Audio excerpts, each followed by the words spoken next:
I'm going to enjoy a trip with my friends using your card. Suddenly, Brian called me. I had noticed he'd been coming home late and chatting with Nicole, acting strange. Was he planning something with her all along? I suspected they teamed up for a scheme. But thankfully, I was prepared. Maybe I should act surprised. Oh, really? Explain. I already knew Brian was leaving for a trip today. It's unbelievable if he's trying to trick me. I have been patient until now, but today I felt the urge to get back at him. It's time to fight back against those annoying siblings. Once today is over, everything will clear up. I hope they're having fun on their trip, unaware that someone in their group is on my side. My name is Pamela Smith, and I'm 33, living with my husband Brian. After high school, I started working at my current company, gained experience, and got certifications. Being valued for certifications and my track record, I got a lead position at 21. Even though I'm younger than Brian, I'm his superior at work. I trained him and two others. Brian joined the company a bit later, and despite being close in age, I became his supervisor. We started dating, and our relationship became typical. After moving in together, I noticed Brian's sloppiness. We got engaged, and Brian proposed that I become a stay-at-home wife. He had a dream of me handling the house, and he wanted kids soon. I expressed concerns about finances and not quitting my job even after having kids.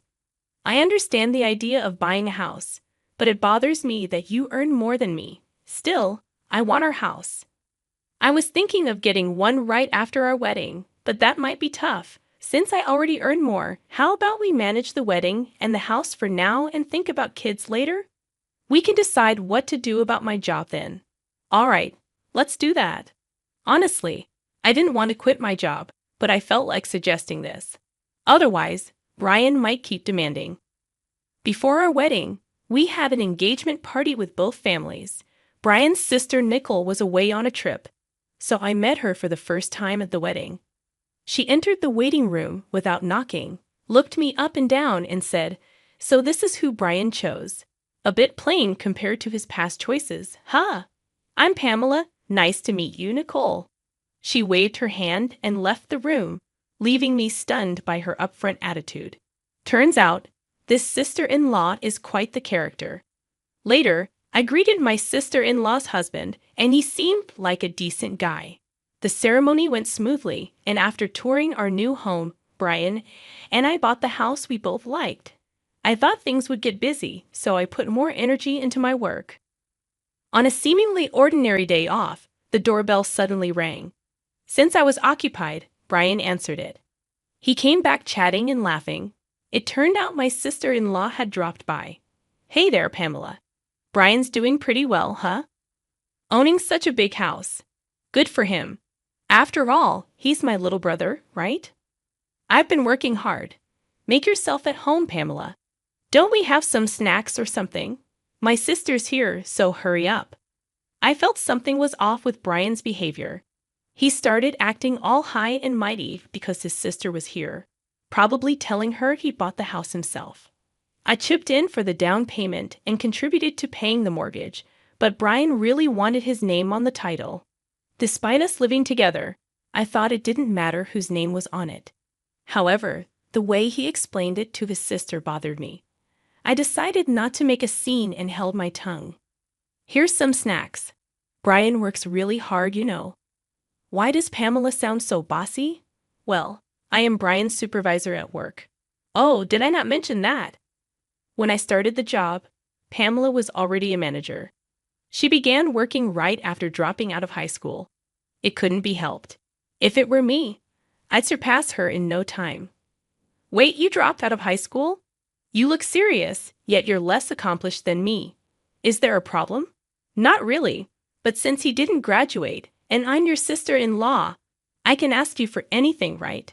"That's true, Pamela. Whatever my sister says is the final word. If you refuse, I'll kick you out of the house." I struggled to understand what this sibling pair was talking about. What's the point? She can ask me for anything because I don't have a high school diploma. And if I don't listen, I'll be kicked out of the house. What kind of nonsense is this? I gave a polite smile and quickly escaped to the kitchen. From the kitchen, I could hear Brian's voice, and they seemed serious about their earlier conversation. After their talk, my sister-in-law came into the kitchen. Hey, Pamela, I've got a favor to ask. What's up? I kinda need to borrow a little money, like $5,000, please. How is that a little money? That's a lot. What do you need it for anyway? Come on, it's just $5,000. You're a supervisor, right? You must have a good salary. Oh, right, I needed to cover the remaining renovation costs. Didn't you just brag about your new condo? The other day, Brian told me to hand over some money. He claimed he'd lend it to his sister, Nicole, and said I should ask you. Why would he decide that without asking me? Listen, Pamela, either give me the money, or I'll call the boss right now and tell them you want to quit. Which one do you prefer? All right, Nicole, I'll lend you the money, but on one condition. We need to draw up a promissory note. Even though we're family, I want it in writing. So when you come to get the money, make sure to bring your ID with a picture, okay? Oh, such a hassle, but fine. If you're going to give me the money, I'll be over tomorrow night. So I decided to lend my sister-in-law the money. I had this gut feeling that getting her to sign a promissory note was essential. Even though Nicole grumbled, she did bring everything I asked for the next day. But seriously, I never knew how much Brian was spoiled by his sister until we got married. It's just ridiculous. I bet no matter what I said, it wouldn't have made a difference. Later on, I found out Nicole used the money to buy designer stuff. Once I lent her money, she kept asking for more without any hesitation. Of course, I made her sign a note every single time. In a month, she had borrowed about $12,000 from me. Just when I thought this was becoming too much, I got called into the boss's office. Turns out, they wanted to promote me from a supervisor to a manager. I was over the moon, excited to share the good news with Brian, who had taken the day off. I'm home, Brian. Guess what? Welcome back, Pamela. You seem really excited. What happened today? My boss called me in, and guess what? He asked me if I wanted to be the department manager. My goal has always been to become the head manager, so I'm super excited that I'm getting closer to it. Huh. Wait, what, Pamela? You're getting promoted? I don't get it. Did you accept the offer? Well, yeah, I've told you about my goal before, right? Hold on, you should have asked for my permission before making such a decision. Plus, I've told you I wanted you to be a stay-at-home wife, haven't I? How come you're getting promoted, and I'm still stuck at the same position? Doesn't that seem odd? That's not my fault. I've made it clear that I don't want to quit my job. Why you can't get promoted is beyond me. Shortly after, Brian made a call, and I assumed it was to his older sister. Sure enough, a few minutes later, his sister arrived. Hey, I heard you stole Brian's promotion opportunity. What's the big idea? No, I didn't steal anything. At our company, promotions are based on performance. So you're saying Brian's incompetent at his job? How dare you look down on him? As his wife, this is ridiculous. Let's go grab some barbecue on her dime. They rummaged through my purse and took my bank card. I tried to resist, but they were 2 against 1, and I ended up being restrained. The 2 of them left, laughing, and tears welled up in my eyes. I shouldn't have married such a man. It's too late for regrets. I need to find a good divorce lawyer. That night, Brian didn't come home. The next day when I went to work, Brian had already arrived and came up to me with a smug look, saying, "Yesterday was a blast. Eating on someone else's dime is the best. Thanks for the treat." When he handed me the receipt, I saw he'd been to an upscale barbecue restaurant, and the bill was $1,200. There were also receipts from luxurious bars that totaled an unbelievable $6,000. I wanted to snap back, but more and more employees were coming in, so I held my tongue. On my way home, I checked how much was withdrawn from the bank, and to my shock, it was $8,000. I confronted him when I got back. "Brian, what were you thinking, taking out $8,000 for fancy barbecue and luxurious bars? It's my money, and it's what I had saved from my single days. I just got home, and you're nagging me about money from your single days. Don't know, don't care, can't do anything about it now since I've already spent it." He said that and ran into the bathroom. That's it. I'm definitely going to divorce him. I went to see a lawyer over the weekend. Several weeks have passed since then, and the preparations for the divorce are progressing steadily. Ever since that incident, Brian has been coming home late, and he leaves the house in a hurry on his days off. I was getting suspicious and thought about hiring a private investigator when I got a call from Kevin, my sister-in-law Nicole's husband. Hello, is this Pamela's number? Yes, Kevin, it's rare to hear from you. Yeah, it's been a while. Anyway, is my wife there, Nicole? No, she's not here. I see. She's been coming home late and leaving without telling me. On weekends, she said she was at Brian's place when I asked her yesterday. Oh, I see. Brian's been acting the same way. Maybe they're both going somewhere together. It's none of my business anymore, so I don't really care. Oh, and Kevin, I had something to tell you as well. Can you hear me out? None of your business anymore. What do you mean? All right, go ahead. I told him everything that happened about the money I lent to my sister-in-law and everything else. Upon hearing this, Kevin sighed and said, Is that so? I'm sorry about my wife. To be honest, I've been at my breaking point and considered getting a divorce, but I just couldn't take action. Why not use the evidence I've gathered, Kevin? You should get a divorce too. It's not fair for you to be in this situation. Let's give those selfish siblings who spend money recklessly a taste of their own medicine. Yeah, let's work together on this. Oh, by the way, I think Nicole and the others might be planning a trip. He mentioned that she had urged him to take a long vacation, and there were travel brochures on Pamela's vanity. Curious, I decided to look inside the shelf that Brian had always told me not to touch. Sure enough, I found travel brochures and club cards. That's when it clicked for me. Kevin, I think they might really be planning a trip. I found some brochures. I've got an idea. As I explained the plan, Kevin laughed and agreed to go along with it. We decided to coordinate further via text and ended the call. I also sent him some potential evidence that could be beneficial for the divorce and meticulously planned our next steps. 2 weeks later, early one morning, Brian left the house. I knew about it since Kevin had informed me the day before. A few hours later, Brian called. I'm going to have a blast on your card with my sis and friends. He had been coming home late and sneakily making calls with Nicole. I had sensed something was off. I suspected they were up to something. Good thing I had prepared. Maybe I should act surprised. Mine? What? What do you mean? Explain. Seriously, you didn't notice. We planned this trip ages ago. Kevin was just our backup plan in case something happened. We felt you've been getting too arrogant lately and talked about teaching you a lesson. Got it? Now you can't stand up to us anymore. I don't have to tolerate this any longer. I've been patient for so long. A little payback isn't too much to ask for. I don't feel anything anymore, not even a shred of emotion. Brian, what did you say earlier?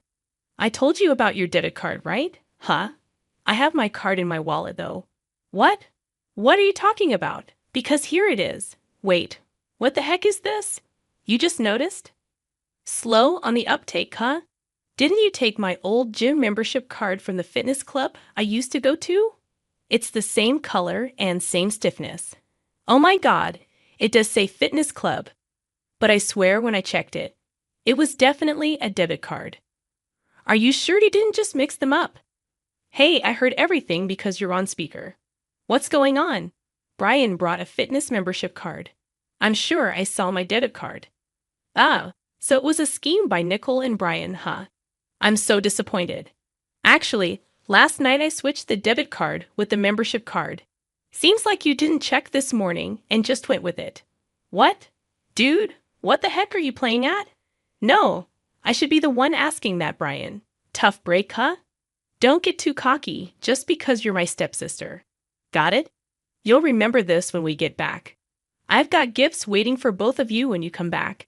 You trying to bribe us? I won't accept anything but cash. Well, we'll see about that. Look forward to it. That's beside the point. What should we do now? Oh, Pamela, can you send me some money? I hung up the phone. I didn't need to hear any more. Then I got a message from Brian saying, "You better send it, okay?" Or worst case scenario, we still have Kevin here, you know. I simply replied with, "Is that so?" and went back to sleep. I was woken up by the ring of my phone in the afternoon. Looking at the screen, there were an incredible number of missed calls and messages. First, I called my brother-in-law and then answered Brian's call. "Hey, finally send the money ASAP, please. It's so cold. I think I'm gonna freeze." The reason they're cold is because they're in Alaska. Considering it's February, you can imagine it must be freezing if Brian and his group are saying they're cold. Seems like my plan worked. Really? You said Kevin would help, right? Or is he not there? What do you know something? Anyway, it's freezing and Kevin's not here. Should I clue you in? Since you and Nickel teamed up, Kevin and I did too. Simple, right? Now do you get why I entertained you guys for so long on that first call?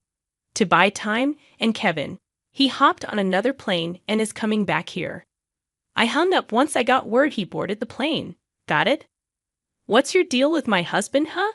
Don't tell me you're wrong. We teamed up to get back at you. Now find your own way back. See you. And with that, I hung up. Kevin should be arriving here soon. I decided to call in my lawyer. We had our final meeting regarding the divorce before Brian and the others would return. Why did I gather everyone here? I was sure Brian and the group would confront me. A few hours later, as soon as Brian and his group returned, they started yelling. "Pamela? Hey, what the hell? What were you thinking? Be prepared to move out, okay? Kevin's with you, isn't he? Why did you even come back first? Unbelievable. You okay with me leaving? You apologize. Shut it. Sit down." Usually calm Kevin's shouting stunned Brian and his companion, making them sit down right away. The lawyer promptly handed out his business cards to both of them. Both looked dumbfounded as they stared at the cards. "Well, here's a gift from us." Kevin and I handed them a stack of papers. As they read through them, their faces turned pale. "Wait a minute. This mentions property division. You're not saying it's about divorce, are you?" "It's written on mine too. It's a divorce. What did I do? Divorce has got to be a joke, right?" "Yeah, right. Kevin, let's head home." "I'll go first. I've been recording your daily outbursts. After some time, even the call you made from your vacation, Brian, you don't even know what you did. I can't continue like this with you." "Hold on, are you sure? I said it, didn't I? I'm demanding half of the down payment from when we bought the house, the rest of the mortgage, and the repayment of the savings you spent from when I was single. Nickel, you spent the money you borrowed from me, and also withdrew from my savings with Brian, right? You're gonna repay that." "No, wait, Brian. Didn't you buy this house? And I never borrowed or used any of it." "That's a false accusation, Nickel. Please go through everything. There's a promissory note in there for the amount you've borrowed so far." "No way. I don't know anything about this. If there's no proof, I'll do this with this scrap of paper. And me too. Hand over that recorder." Brian stomped on the recorder. Nickel tore the paper into pieces and threw it away. And then the two of them looked at us with smug expressions. "Look here. First of all, Brian, even if you do that, there's still data on the computer. And Nickel, that wasn't the original document. What the hell are you two doing? Oops, indeed. You two don't think things through. Nickel, I have a claim against you too. Spending all the savings and such, and say hi to that guy you got close to at the bar." Both of them were shamelessly crying on the spot. The amount I billed Brian was a total of $115,000, $5,000 for emotional damages, $100,000 for the down payment on the house, and $10,000 for miscellaneous expenses. In addition, there's an upcoming loan repayment of $2,000. For the bill from me to Nicole, it amounted to $31,000, $8,000 for miscellaneous expenses, and $23,000 for a loan for which she signed a promissory note. As for the amount billed from Kevin to Nicole, since she had been intentionally distressing him and spending money, it came to $120,000, $30,000 for emotional damages, and $90,000 for miscellaneous expenses, all without any division of assets like condos. I thought the two of them might sue since they weren't the sharpest tools in the shed, but thanks to our attorney who wrote at the end of the paperwork, if you sue, you're gonna lose for sure. No one's gonna represent you. It'll just cost you more. Work hard on your repayments. We settled it without going to court. I grabbed my packed belongings and left the house. Somehow, the word got out at my office, and he was transferred to another branch. Only a few weeks had passed when I got a message from Brian. Pamela, I want to see you. I never thought life without you would be this lonely. Can we give it another shot? You can work as much as you want. It's not going to happen. Goodbye, Pamela. It's Nicole. I think you should reconsider things with my brother. Why don't we live together?